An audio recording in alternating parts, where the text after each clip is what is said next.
Hi, everybody, and welcome to the Philly Fan Radio. I'm your host, John Myer, along with my good friend, Dan Palmieri. And Dan, we just witnessed the home opener against the Birds and the Cowgirls. And let me tell you what, this game was nothing from ordinary. In fact, this was one for the books. Very strange how it started and how it ended.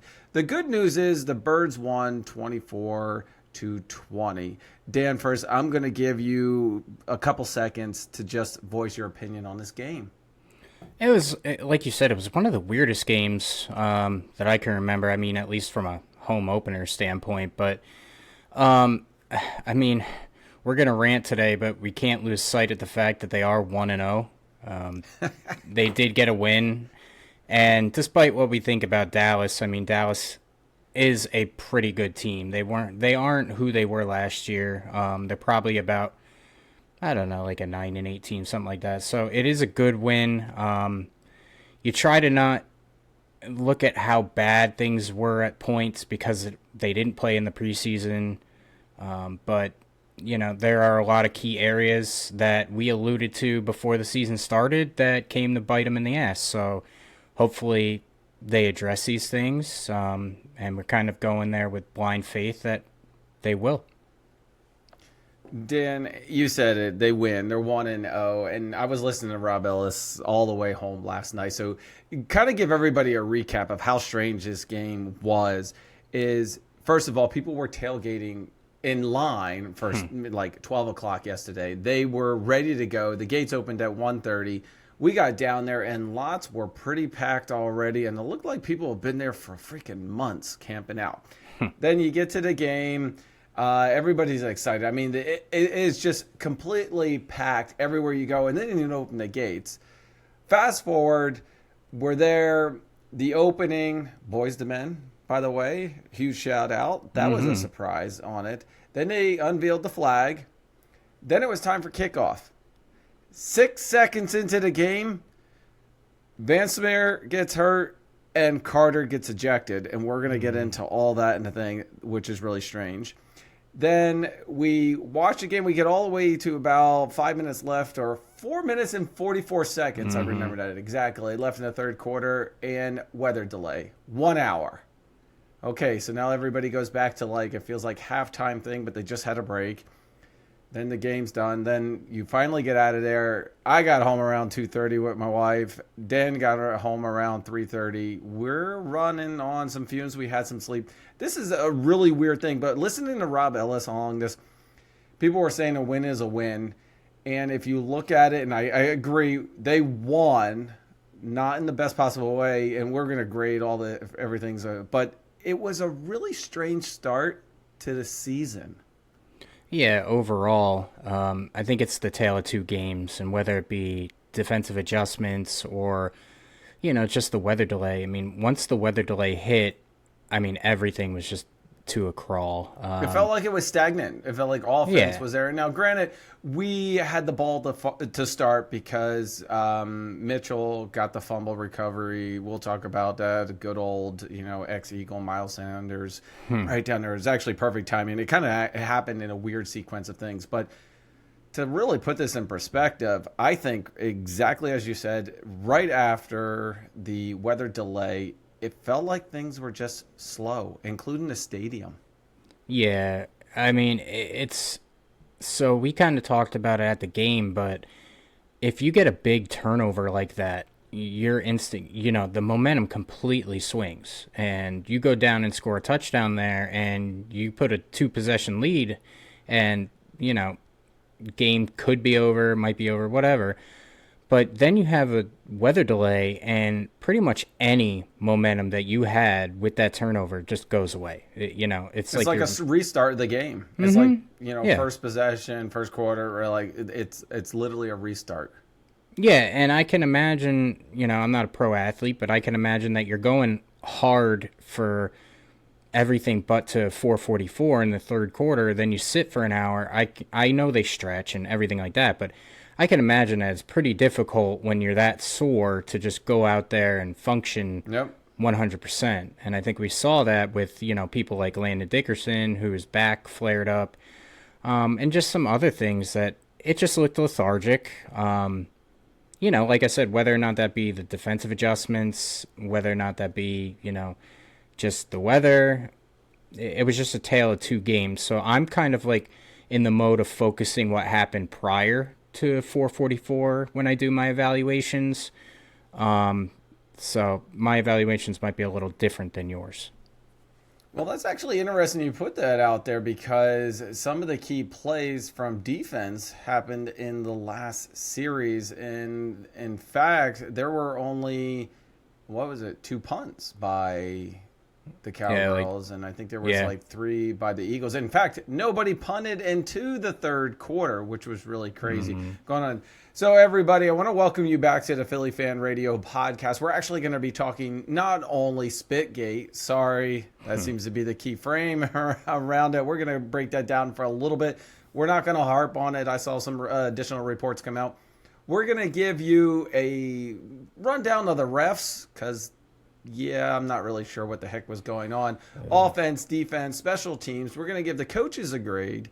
Then we're going to give a quick what are our expectations that are going to happen. We're not going to be talking about specifically the Chiefs games that's coming up. But let's talk about it. Dan, before this game started, you and I did a recording and we did our predictions. You did 27-23 for this game. I did 35-21. I think you are the closest. So hats off to you for that. But that's not really how the game would have turned out, I feel. No, if you don't have that weather delay, I think you saw that both teams are pretty much going down the field at will. Yep. I mean, before the weather delay, I probably would have said it would be closer to, I don't know if it would be 35-21, but I think it would have been closer to that, 35-27 range, something like that. Definitely wouldn't have seen such a drop off. I mean, like we said, it's like, all of a sudden everything's revving up and each team is going down there and scoring, and then all of a sudden the weather delay happens. It's like neither team can really move the ball at all. I mean, if anything, I hate to say it, but the Cowboys moved the ball better than we did after the weather delay. They did. Now, if you look at this, and I don't think either defenses were that great. I think the Eagles had some key moments for it. I think when the Cowboys defense was, coming in, if you think about it, they might have put a little pressure on Hurts, but he handled it excellent. Let's kind of get into this. Let's talk about SpitGate. Literally 6 seconds into it, Van Samir is down. There's an injured player. All right, we're all focused on the injured player. And then all of a sudden, I didn't even see Carter get, walked off or ejected from the field. And the person next to me is like, oh, Carter's ejected. I'm like, what? So then they were bringing it up on Instagram, and there was a spitting incident.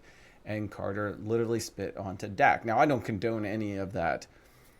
We're all pissed about it. We're all upset. Why would he do that? He is the center focus on defense. If the Eagles don't have him for the Chiefs game, it's going to be a tough win, a tough game to go. So the concern is, why would you do that? You need to hold to a higher standards. But that is actually not the case. There's more to the story. And then, Dan, I know you saw it too, is that I heard it from Rob Ellis, who repeated something from Jason Garrett. And by the way, ex-coach for the Cowboys. So he kind of made it seem a little bit nicer. Dak came over to talk to Booker, TJ Booker. And was it TJ or Tyler? I don't know.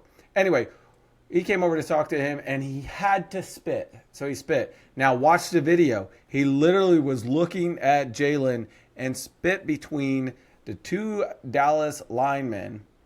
And then Jalen and them had words, and he spit on to Dak. And the ref was right there. Second man always gets caught. Second of all, I don't condone what he did. You needed to hold that back. You know what? You should have taken that fire into the game with you. Instead, your actions cost the team defense. Yeah, and normally, in a normal situation, I'd be like, Dak maybe was just spitting or whatever. But if you look at the replay, they zoom in on his face. He spits and smirks at him. Gives him a look yeah, I'm spitting in your direction. It wasn't like I'm just spitting. It was, I'm spitting on you. And they were trying to get a rise out of him. And if you're Jalen Carter, we've seen this before. His maturity lacks. He's gotten in fights. He's gotten personal fouls. He's, pushed people in the head. I mean, great player.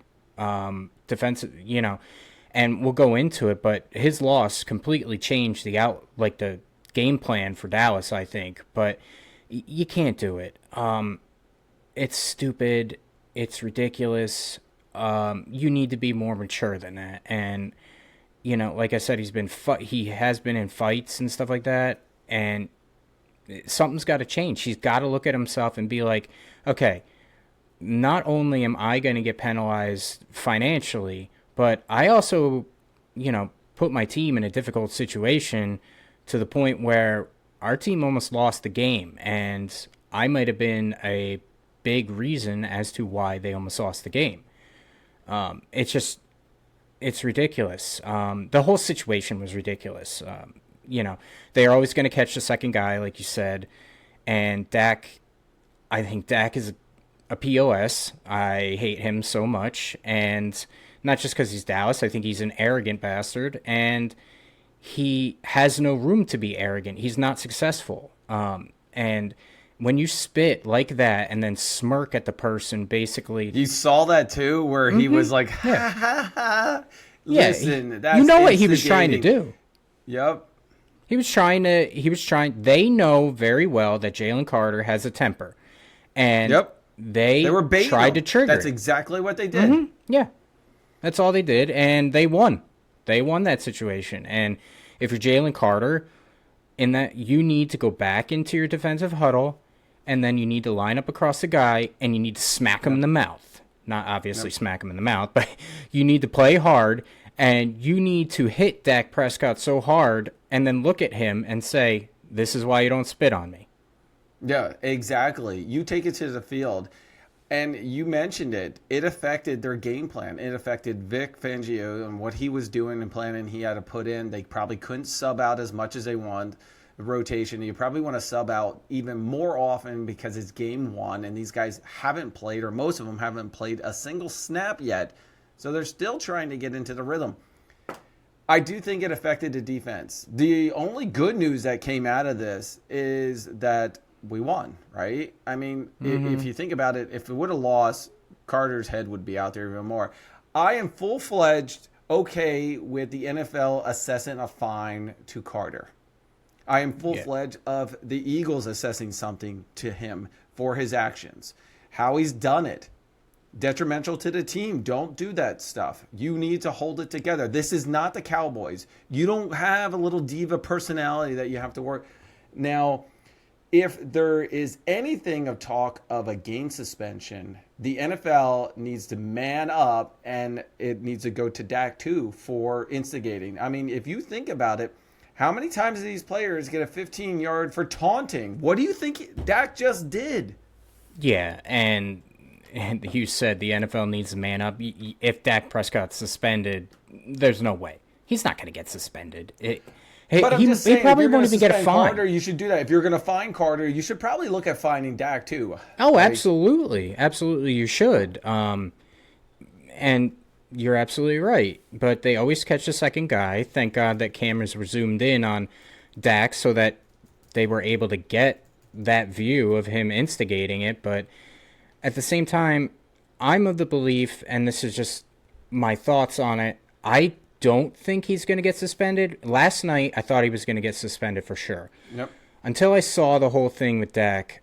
And the fact that he went out 6 seconds into the game, which means he pretty much did serve a one-game suspension, I think that might play in their favor. But if I was the Eagles, I personally would send a message to him. Whether or not that be, I've seen them sit people on the first drive, have them go on the first quarter. I don't know, but they need to send a message that this is unacceptable. And like you said, this is not the Cowboys. We don't thrive on that kind of drama. We've had drama with A.J. Brown, all that type of stuff, but, we can't... T.O. Yeah, with T.O., but we hold ourselves to a higher standard here. with the owner that we have, with the general manager, this is not a rinky-dink operation. We're not the Cleveland Browns here where that stuff is going to be tolerated. Yep.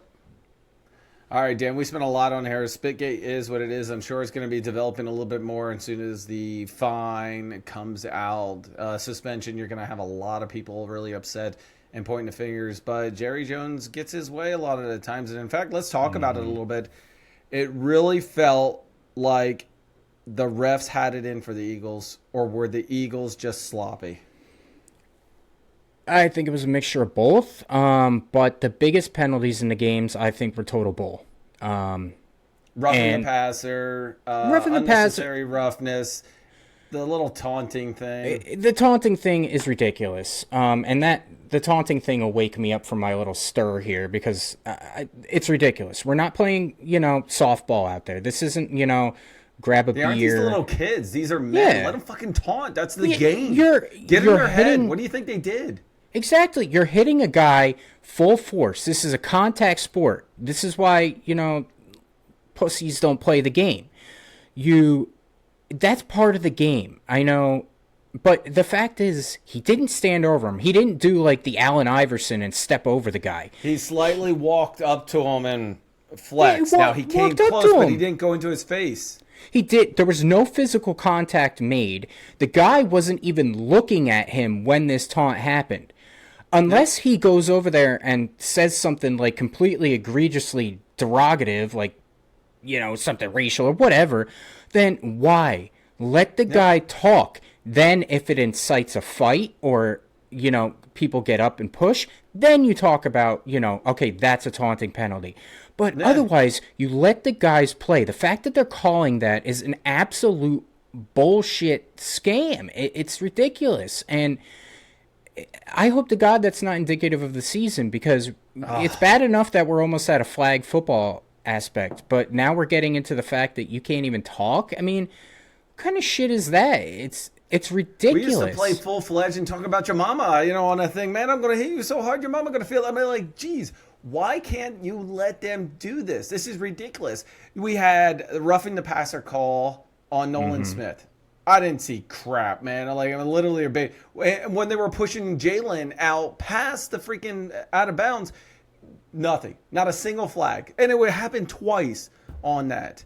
Roughing the passer. Or the other one, what was the unnecessary roughness? When Blankenship was going in, shoulder pads, not to the head. What was it? Ferguson was sliding down.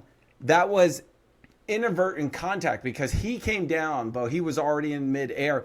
But that stuff is like, and it wasn't a defenseless receiver either because they were facing each other.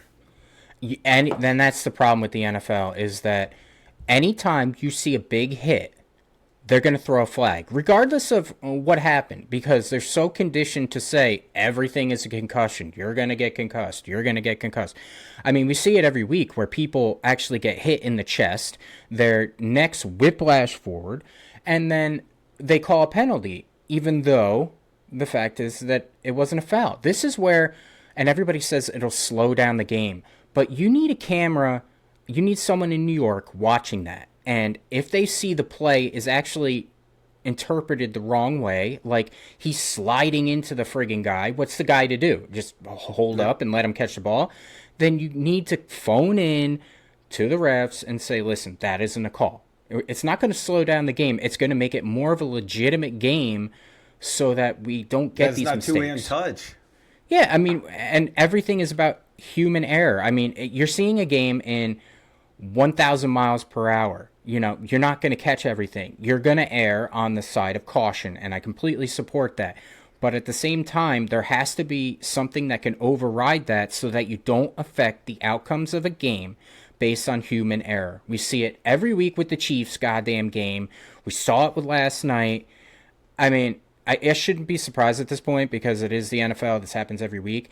But it just pisses me off that we have technology that has a chip inside a ball that can measure a first down now. But we don't have a simple goddamn walkie-talkie to New York that says, hey, this wasn't a penalty. I mean, Jesus Christ. Why? We can't pull out Nextel communications for just a push to talk? Hello, New York. Was this a penalty or not? Yeah. hold on a second. No, you dumbass, get back to the game. Yeah. Was this horse shit or not? Yeah, literally. Did my guy make the wrong call? I know it's the first game, and for the refs, and I know they're getting into rhythm. There were two other instances. One was a pass interference with Quinyon Mitchell against Pickens. Mitchell was right there at the back, but Pickens pushed off because there would have been no way there would have been a 3-yard gap of him diving out for the ball, and they're like, pass interference. And some of these flags came late, by the way. They just were not coming out.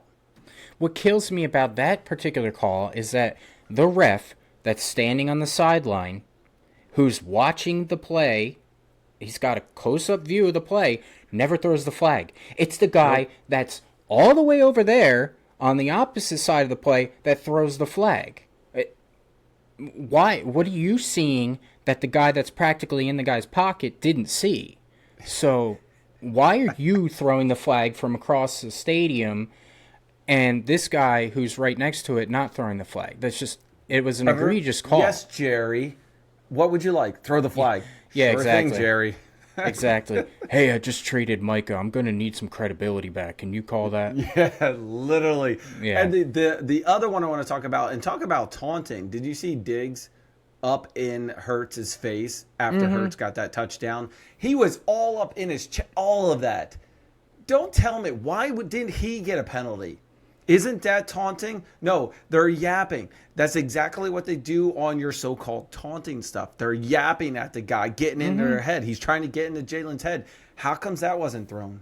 I mean, that was Brandon Graham's career was based off of taunting, him talking shit to the other team. I mean, Brian Dawkins used to talk shit to the other team. You're telling me that we can't talk shit anymore? I mean, there's a level of competitiveness that comes from talking shit. When you get in the opponent's head, you have them make mistakes. Jalen Carter, prime example. But if you, like, say you're a wide receiver and you talk shit to the corner's going to be pissed off. So what's he going to do? He's going to try to be more aggressive where he might make a mistake. It's a mental game. It is not just a physical game. It is it's mental warfare on the field. And we'll talk about that in the defense. Even when the defense was up against CeeDee Lamb, he got in his own head, hopefully, because I think he gave us that. And in fact, let's swing over to the defense. And I know this is going to take us a little bit of time because the offense will be a much shorter conversation than this. Dan, Jalen's out. Carter. All right, we're moving things up. We already knew Mitchell was on the left side linebacker, and they really didn't name number 2 until a couple days ago. Dory Jackson was number 2. Back up to him was Bennett, right? Or was Bennett on the Mitchell? Yeah, so Bennett, and then back up for Mitchell is Ringo, by the way. Yeah. According to the depth chart. All right, so Dak gets the ball. They're out. Dak had his way with Adoree Jackson. Anytime Adoree was lined up against CD or even Pickens, and we could all see it a mile away that Adoree is not ready for this. They have to change this. You can't tell me, you'll give him time. No, you sub him in.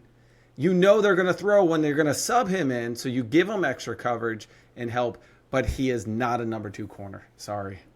No, he is not. I said it in preseason, and it came to fruition in season. The guy is slow. His reaction time is horrible. And even though he gives the guy about a 12-yard cushion, he backpedals. It's insane. Yep.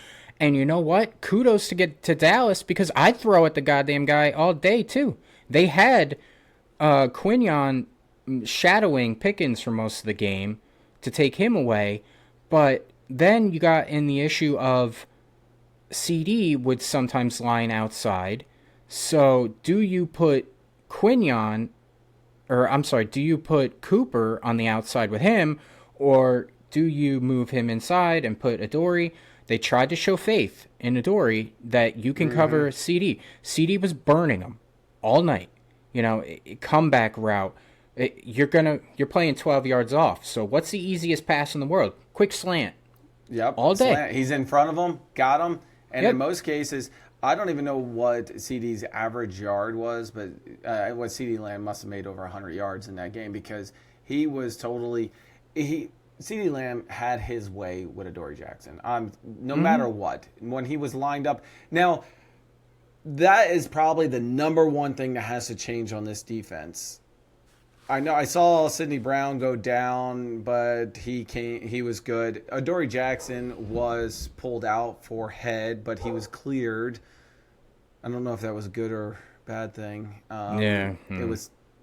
I'm not sure. Vic did good on his adjustments, but here's the thing: 0 sacks on Dak. Right? Mm-hmm. They had a lot. They had a couple of pressures. They almost had him once. He did a Houdini Carson Wentz thing and swam out of there and ran out to the side.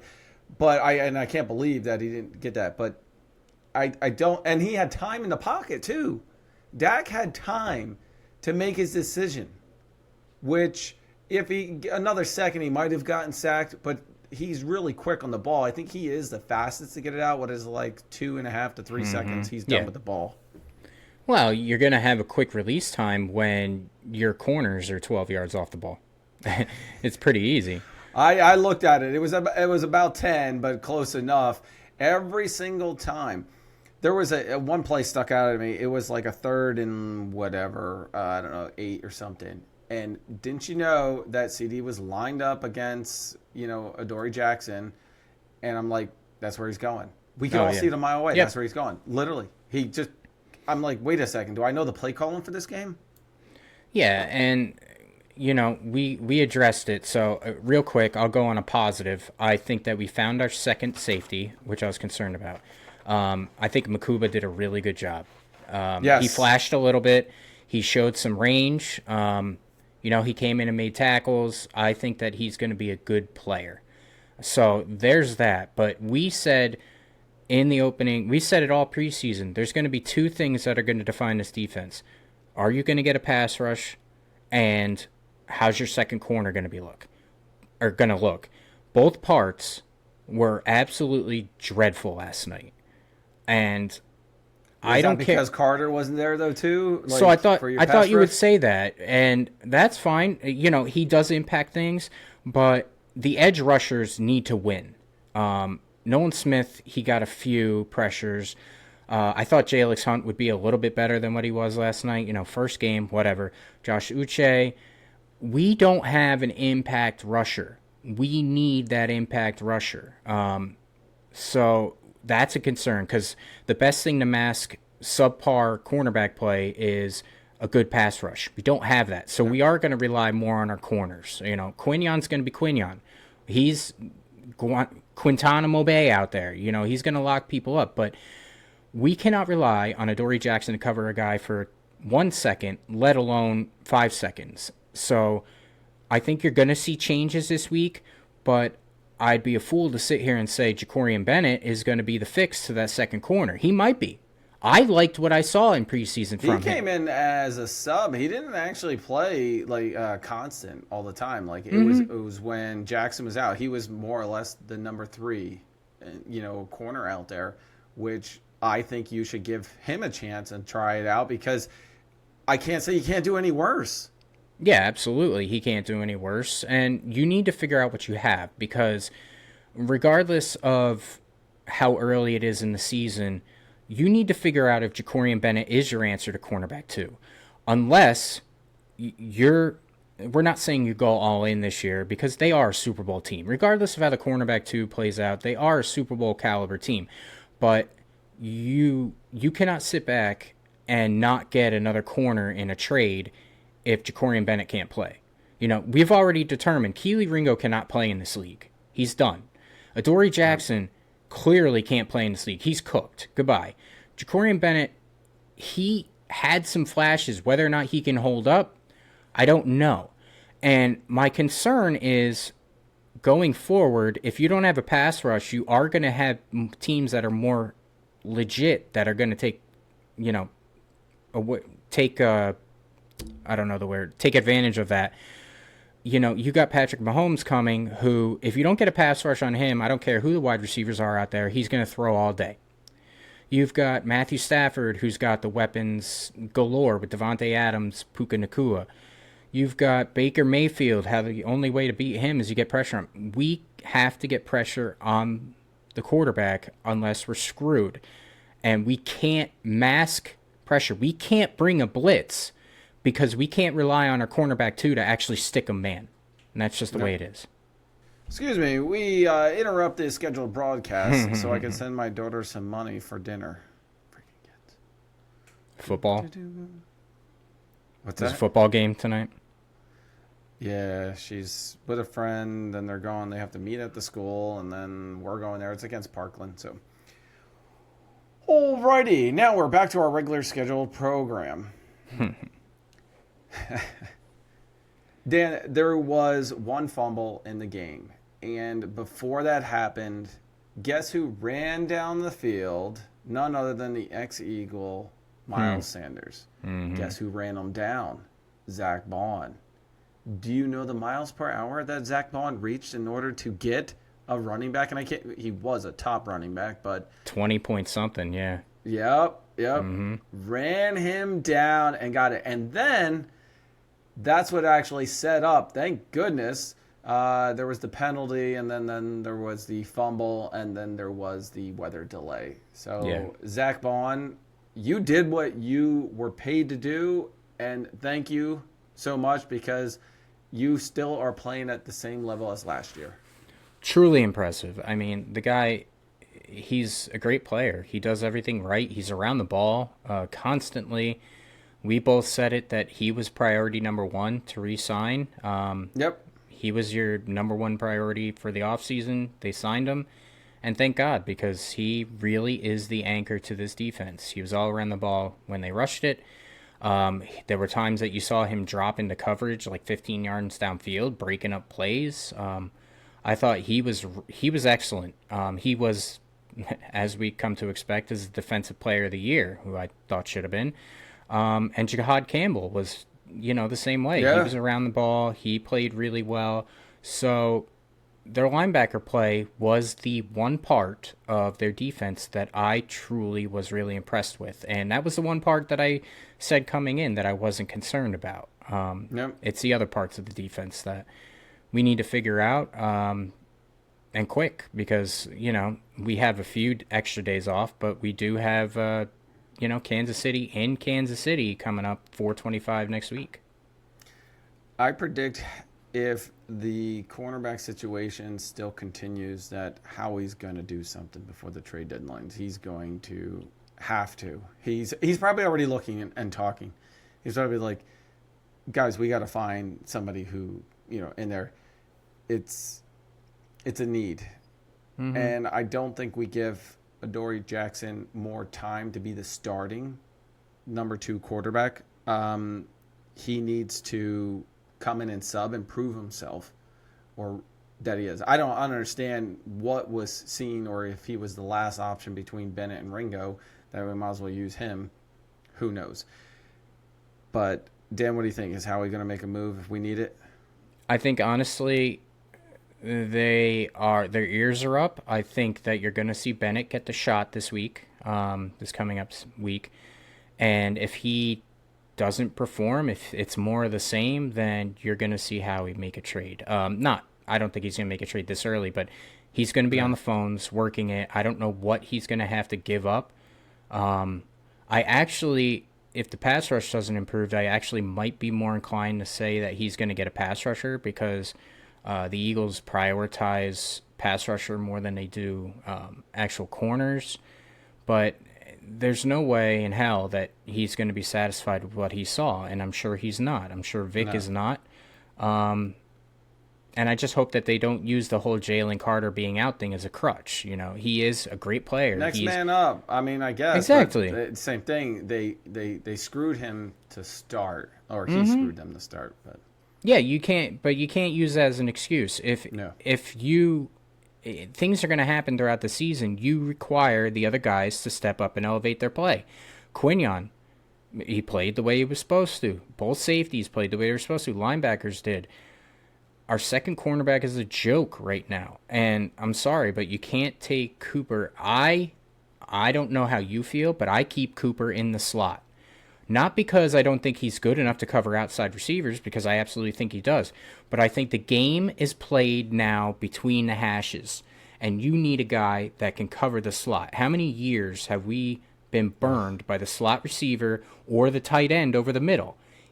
The reason why we won the Super Bowl last year, one of the big reasons, was because we weren't getting burned by the inside. We finally got a guy that can guard the inside. So I keep him in the middle. So I don't want him roaming outside, and then you put an unproven guy. Who the hell are you going to put in the middle? You can't put Adoree Jackson as your nickel. He can't cover a slower receiver on the outside. You're going to get him against a guy that has a quick twitch that can run inside? No way.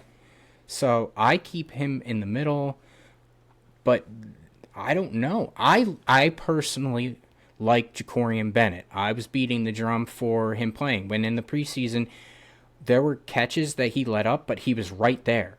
He was right on top of the guy. Adoree Jackson isn't anywhere to be found for 8 yards. He's letting the guys catch the ball, and then he's coming up and trying to make the tackle. I mean, so this is a stat that I saw that I think is damning for a cornerback, is Adoree Jackson had 7 tackles. You as a corner should not have that many tackles. That means that you're letting up catches, and you're having to come in and tackle the guy. So I hate Adoree Jackson. He is my Jalen Mills right now. Can't stand him. It's just we could have got him back. It's just he's available. It just pisses me off. I don't think, did he sign? Yeah, I think he's the safety of the Patriots right now, isn't he? Went back to him, all right. But Adoree Jackson, I don't think, I was hoping for a diamond in the rough situation, coming from the Giants. Maybe we get another Bradbury, but he just can't hack it anymore. He's not a good player, let alone a starting caliber corner. He's just not a good player, and he needs to be set. Yep. Late in the third quarter, or actually I think it might have been the early fourth, was the first time that Dallas had to punt, and it was because of 2 great plays from the defense. Adoree Jackson was in there, but Mitchell was also as well. Cooper was probably, I think there was 3 guys on the one, but they had 2 that put Dak in some tough situations. And then talking about CeeDee Lamb a little bit, is that he had 3 drop balls in like the last 4 passes, and there were 2 deep bombs that were in his hands. And you don't see CeeDee Lamb ever miss, really, but he missed some major ones, which would have turned this game around and put the Eagles in a tough situation. It was already going to be field goal range. Right, so they get the field goal, then they got no pressure. They can run out the clock 2 minutes, whatever it is, and go down for another field goal. This entire game would be different if he caught those 2, and you still had I think you still had Adoree Jackson on him. You got lucky on some. Yeah, I think the diving one at the end of the game on the 4th down, I don't think that necessarily should be a drop. That would have been a hell of a catch. Highlight reel catch. I don't know. I had to hit the replay on that, but wasn't it right there in his hands? It was, but you're making impact with the ground. I just think it would have been a hell of a catch. The other ones were inexcusable, though. They were right in his hands. So they got bailed out. They really did. Adoree Jackson got bailed out. It's a rough. The game would have been different. Whether or not Dallas would have won, who the hell knows? The Eagles got the win, great. But there's so many things to fix. And we all said it. It's the first game of the season. They didn't play the preseason. So many new starters on defense. But the concerns that we had in preseason are the concerns that came to haunt them in a regular season game. And they need to be addressed. And they need to be addressed fast because they have a gauntlet of a schedule this year. There is no grace period. We're not playing, Cleveland or the Jets where, these guys can have on-the-job training and not get burned as much. We're playing elite quarterbacks here. The job training, that's pretty good. Dan, I got to switch gears over to the offense because I got to save us some time to do this or else we're going to be at this all day, which isn't a bad thing. All right, let's talk about the offense. First of all, I have to tell you, both offenses had no problem going up and down the field. Cowboys looked at it a little bit easier, but then Hurts was in his rhythm and he made some shit happen. First of all, there were no turnovers by Hurts. He was 19 for 23, 152 passing yards, and 2 TDs. Now, and that was his rushing yards for that. Dan, overall, what's your feeling on Hurts and his gameplay here? I thought Hurts played a really good game. He played a really good game too. Yeah, decision making. Yeah. His decision making was on par. He took what the defense was giving him, and that's all you can ask for. They didn't give the receivers much of an opportunity to go downfield. Not the offense coordinator, but the defense actually didn't give him much of a chance to get downfield. No. So he took what was given to him, and that's what everybody nationally is going to say. Oh, he only threw for 153 yards.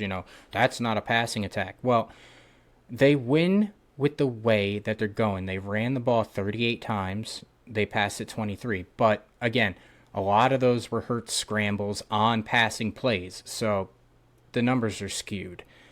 But at the same time, their passing game was what it needed to be. It needs to be a lot better against other teams. But at the same time, I thought Hurts played an excellent game, one of his better games, because he managed the game. He didn't put the ball in harm's way at all. He made smart decisions, throwing over the middle or hit his checkdowns. He played an efficient, I guess the best word is he played an efficient game. And that's all you can do.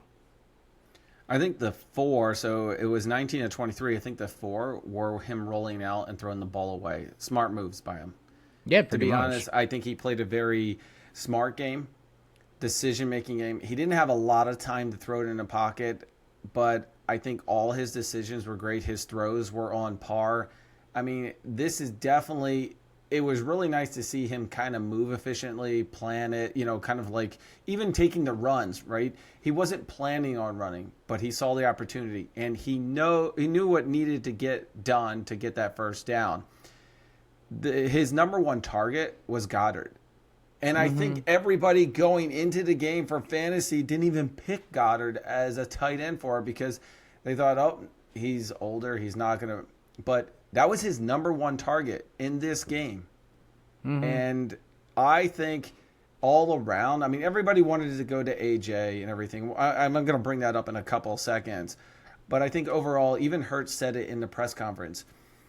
Your expectation of the game as an outsider, as a fan, you're going to expect it going to AJ, expect it going to Devontae, expect the numbers going up there. But we play the game for how we're handled, and I'm just paraphrasing it, is you're going to see not those high numbers, you're going to see the wins because you're going to see how it progresses. We may want to do one thing, but we change it up to another one, and it's not about the expectation, it's about the outcome. Yeah, and you hit the nail on the head. I think we're in a phase of so many analytics and statistics to where, if a guy doesn't pass for 5,000 yards or 4,000 yards, we're saying he had a bad year. And we said it. And they could have a Super Bowl win, but they'll call it a bad year. Yeah, we said it all offseason. We said it last year. Since when did winning become a secondary stat? All the guy does is go out there and win. Who gives a shit how it looks? He's winning games. He's not. That's why he was ranked, games. 9th out of the top 10? Because of his stats, not about his wins. Yeah, exactly. It's so stupid that we're such a stats-driven society. And, stats are sexy. They're what gets you money on fantasy and everything like that. But again, winning has become a secondary stat. And I think the problem here is that from the outside, everybody says, oh, they can't throw the ball. And I say they can throw the ball when they need to. But if you're running the ball down a person's throat, why the hell would you force feed the passing game? It's not because Hurts can't pass, because he was on cue, he was accurate down the field, the ball to Jahan Dotson was absolutely perfect. It's not that they can't pass, it's just that That's not the way that their offense is built. They're not, and the radio says it all the time. Oh, they're rushing first offense because they're covering up Hurts's inefficiencies. And I think that's bullshit. They're not covering up his inefficiencies. They're going to what is their bread and butter. And again, why does the national media want them to be more pass happy when all they do running the ball primarily is win the goddamn game? It seems like the Philadelphia Eagles organization is the only one that's concerned about winning. The outside world wants them to win by passing the ball 300 yards every game. We as fans need to just accept the fact that we're winning. How many years were we losing games because Andy Reid wouldn't run the goddamn ball? Doug Peterson wouldn't run the goddamn ball to the point where we were holding signs outside of the NovaCare complex run the ball. Now that we're running the ball, you got fans and outside media saying they're running the ball too much. When are you going to be happy? We're winning the goddamn games. That's all I want. I will win a Lombardi trophy again in February. That's all I care. I don't care if he passes for 7 yards. If they win the game, who gives a shit? And that's the way it is. He played an efficient game. He won them the game. That's it. I think if they play well and they win, who cares whether it was a run or a passing thing? Who cares the dominated numbers? Now, if we say a win is a win, that means it was a crappy game and we pulled it off by the skin of our teeth, then there might be some concerns about the passing or running. But I don't think there should be any concern in the passing game. And in fact, I'm going to bring it up right now, is that AJ's first target and catch was with 5 minutes and some odd seconds left in the fourth quarter. Almost an entire game, 55 minutes down, and he's finally got one. Is that a concern for anybody? I think it's a concern because from being live and watching him, because I watched him on certain plays, he doesn't look fast. He's not getting separation. I think that the hamstring is still an issue. I may be completely wrong, but I think the hamstring is an issue because he was not getting separation at all. His routes looked lazy, and it got to a point when I was getting a little worried in the third quarter because his body language sucked, and he looked like because he wasn't getting it. Yeah, but he he's looked not like getting the disgruntled. separation. And when AJ looked to actually pass it his way, oh, Brown's open. I could see the corner right behind him. Mm-hmm. And no way Jalen was going to throw it to AJ because he was going to be right on top of him. Now he might be 5 yards off, but still at the same part is that the distance looks deceiving. I agree with you. I am concerned not only for him, his hamstring, but if he's not open, not throwing it. I think the only thing that you need to be concerned about is that, first of all, if you are AJ, you need to either heal, get separation, and be out there. But there were so many times, and I'm not saying he's complaining. Well, I haven't seen any reports he is. I haven't seen him on the sideline with a book reading either. So just thinking about it, he's also doing his part in blocking because there were a number of the receivers in there doing their job. So if he's not complaining and he's doing everything he can for the team to participate and get that separation, I don't think it's a question. I don't think it's a concern. Yeah, and after the game, he said the right things. He said, they asked him about his targets and everything. He says, I don't have any control over that, which in certain situations you can interpret that as him bitching. But at the same time, he said that he recognized that Dallas was shading to his side of the field and playing him, which means he does recognize the fact that he was being guarded properly. So, Well, they had two high safeties, and they were pretty much always over there. Yeah, I mean, but at the same time, look at Devontae Smith. Devontae Smith didn't have a good game. He got, I think, 3 catches for minimal yards. Yeah, so it's not like it was just him. I mean, they do have good corners in Dallas, but I think with the way that it was with no preseason, A.J. Brown, we forget, was out a month because of the hamstring. And I don't understand why he's not fully healed. If he's not fully healed, I don't understand why he's not, because you had a month off. Yep. But I think that it was more of a Kevin Petula kind of feeling out process. And as we go, he's going to become more aggressive and take those shots. But I think he recognizes, and Sirianni recognizes, that in order for this passing game, in order for the team to go anywhere, A.J. Brown has to get the ball more than one time, and he has to get targets before the end of the fourth quarter. It's just the way it is. He's a superstar player. So is Devontae Smith. He's a superstar player. You need to scheme things to get him open. And I think one of the things that I was most disappointed in, besides the defense, was that I don't think their offensive line had a good game at all. I saw Cam Jurgens get beat a bunch. Lane Johnson seemed like he got beat a bunch. Not like beat, but there wasn't enough pushed. Time for Hurts to do his job. That's why he was running more often or scrambling out. Yeah, there wasn't a time to actually have plays develop downfield. Like, you can't run those deep crossers unless you have substantial time, and I don't think he had time. I thought the pass rush for Dallas was... I don't see where they have stars on that team to rush a passer, but I thought they rushed a passer a lot better than we did. And I thought the offensive line was really struggling, not just Landon Dickerson. I thought, like I said, Lane Johnson got pushed a little bit too much. And I think that honestly is where the preseason comes in. I am a big, proponent of play in the preseason. Don't play an entire game.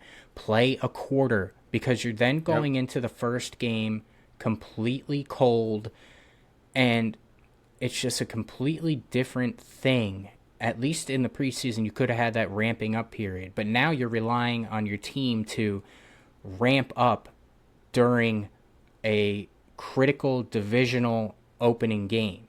And thankfully they did get the win, but I just am not a fan of no preseason. And I attribute it to the offensive line, because I know the offensive line is a lot better than that.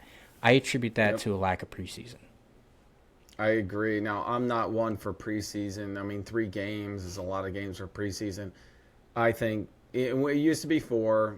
Maybe we should trim it down again, have 2 games. I think that it allows them, and 1 series, 2 series, whatever it is, a 1 quarter, 2 quarter, just kind of really get into the rhythm. And that's where it comes in. Well, this is really the first game. How many players are sore, and it's going to be another 2 or 3 games to their bodies acclimated to it from it. But yeah. Dan, what are your thoughts with Kevin Petula's first game coaching? Offense as an offensive coordinator. Now, he's been with the team since Nick has been there. What's your feelings? I actually think he did a good job.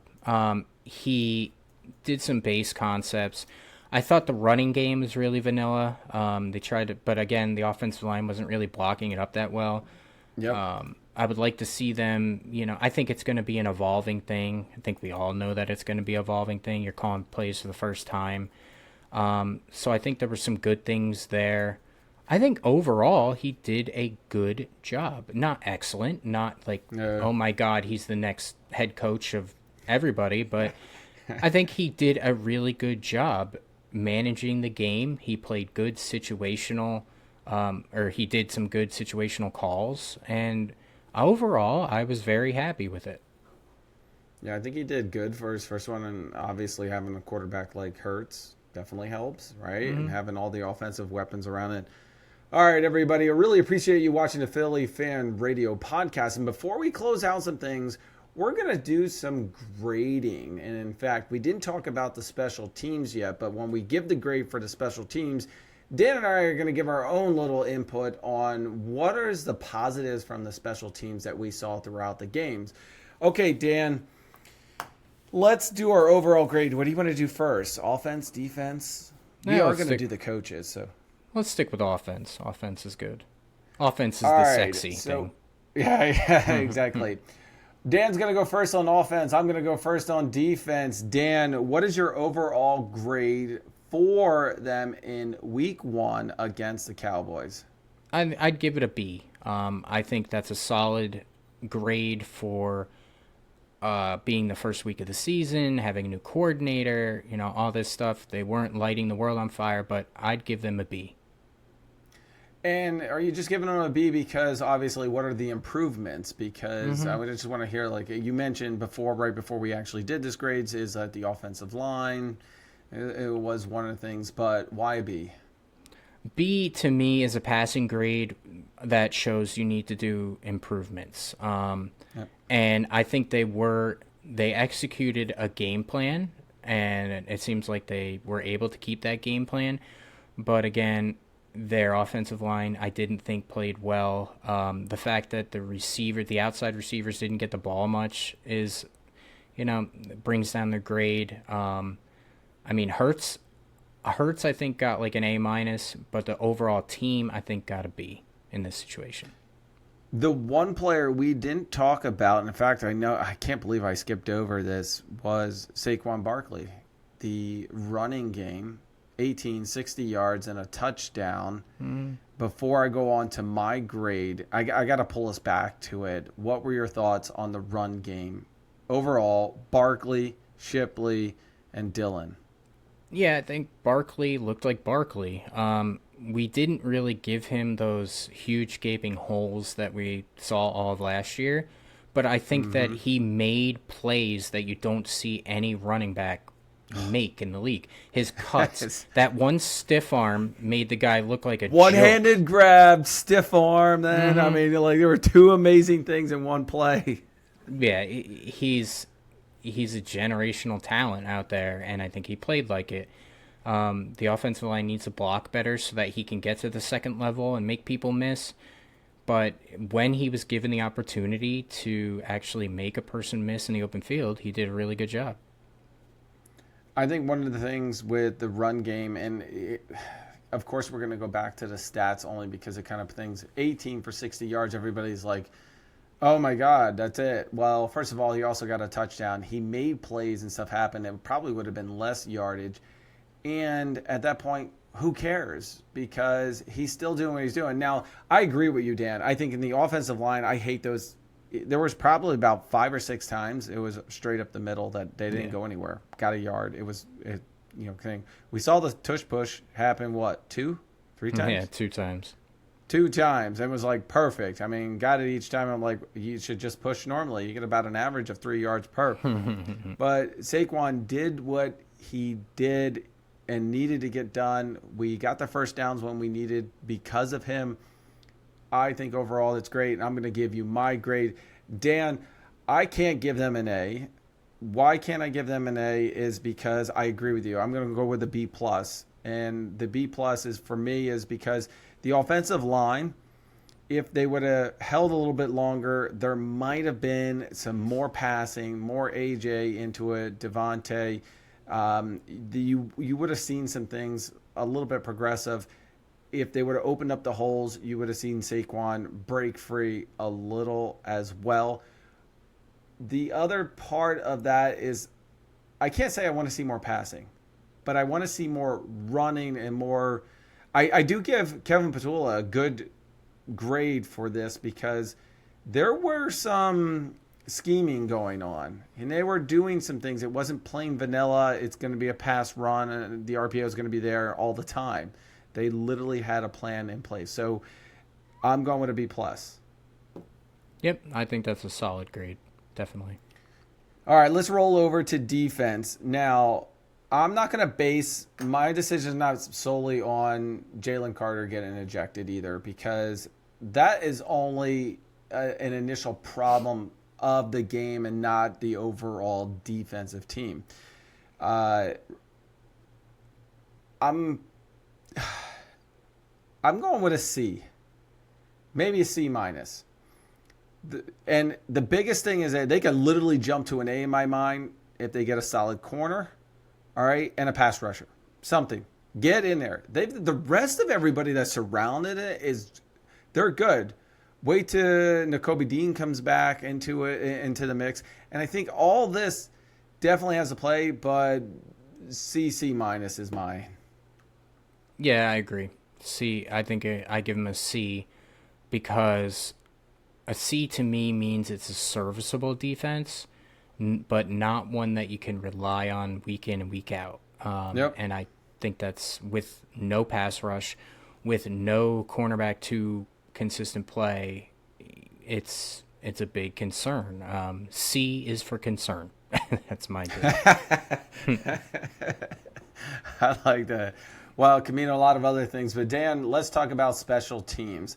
Now, I'm going to talk about two things of special teams. First of all, Mann in there, pin Turpin all the way back. What were they? Less than 10 yards. At first, my concern was, how comes Elliott's not kicking this ball out of the end zone? It was always to Turpin. It was always, he was getting the ball and having a chance to run it back. While on the other side of that, Dallas was kicking it into the end zone for kickoffs and, no big deal. But then turn around and for our punts, and it was 2 back-to-back punts that we had to do, is that he literally pinned him back. And you saw Mann walking up and down this, trying to be like, wait, isn't it farther back? And Turpin's yelling because it went here and I didn't have a chance. And, bitch. So for me, that aspect plays a role in it. I mean, granted, also the 58-yarder from Elliott, right? So that plays a role. And Elliott seemed like Elliott that he was. He seemed on par with it. Dan, what's your overall grade, and do you have anything from the game that you felt was standing out for special teams? I think special teams was an A+. I don't think they could have played any better. And you're going to see Elliott's not going to kick it out of the end zone because of the fact that they're going to get the ball at the 35 now with the new rules. The touchback is at the 35, so you're not going to see that. So they're hoping to pin them back a little bit more, but at the same time, I think that I get it.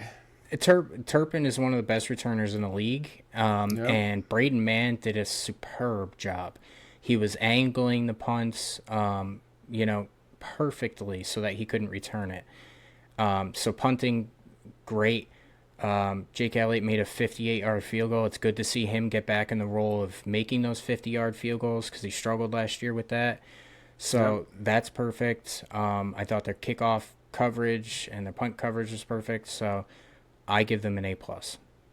I'm right there with you. I don't have any suggestions for improvements. I'm sure we could pick apart something and says, do this next time. I think they did great overall. Yeah, agreed. All right, Dan, let's talk about our coaches. And then let's do, you want to do overall or individual, offense, defense, special teams? I think maybe overall coaching staff. Yeah, overall is good. We kind of alluded to it a little bit, but yeah, overall. Yeah. All right, Dan. Overall coaching staff, since you went first for the special teams, and unfortunately defense, you're going to drag down the grade in this overall. I'm going, wow, we gave you an A for special teams, and we're in the B. I'll probably stick with a B minus for overall. And that's because special teams and offense have kept you up there, and defense needs improvement. Yeah, I agree completely. I was going more towards a B because I'm giving them I would have went with a B minus, but a B I think is better, indicative of it being the first game, being a little bit of a handicap there. Their offense was what it should be. It's good.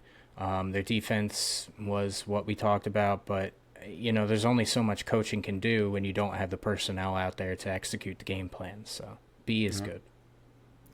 All right, everybody, I got to wrap things up. Dan, do you have any closing remarks? Yeah, I guess my closing remarks would be this, and I'll go on my rant. I kind of went on the rant before, but Adoree Jackson needs to go. I'm sick and tired of seeing him 12 yards off the goddamn ball. So I hope to God people see this podcast and forward it on to the Eagles front office, because if Adoree Jackson doesn't go, then I'm going to be the next one at NovaCare with the flaming trash can with Adoree Jackson's name on it. So he needs to get the hell out of there because I'm sick and tired of watching that crap. They need a pass rush. I think they have good players that can develop that pass rush, but they need to pass rush. They're not going to win games the way that their defense played last night. And I guess my closing remark would be just fire Adoree Jackson 20 times. I'm going to say it again. Fire Adoree Jackson because I hate him. And I go on from there. I think there's a lot of improvements. I think we got a win, which is good because I feel a little bit better after a win than I would after a loss, of course. But you're not going to win many games playing the way that they did last night. So, I think it's going to be a good season. Strap in because I don't think you're going to see a dominant performance like last year, but I think you got still a good team that's going to make the playoffs, but you're going to have these growing pains. So be patient. I know as a Philly fan, I am not patient. Philly fans are not patient people. So I'm going to have to remind myself to be patient, but the only thing I'm not going to be patient with in this is fire Dory Jackson. Did I say it enough? I need to count how many times have you said it throughout this entire exactly. thing. All right, Dan, wrap it up. All right, well, for Philly Fan Radio, you're John. I'm Dan, fire Dory Jackson, and go Birds. Go Birds. See you later.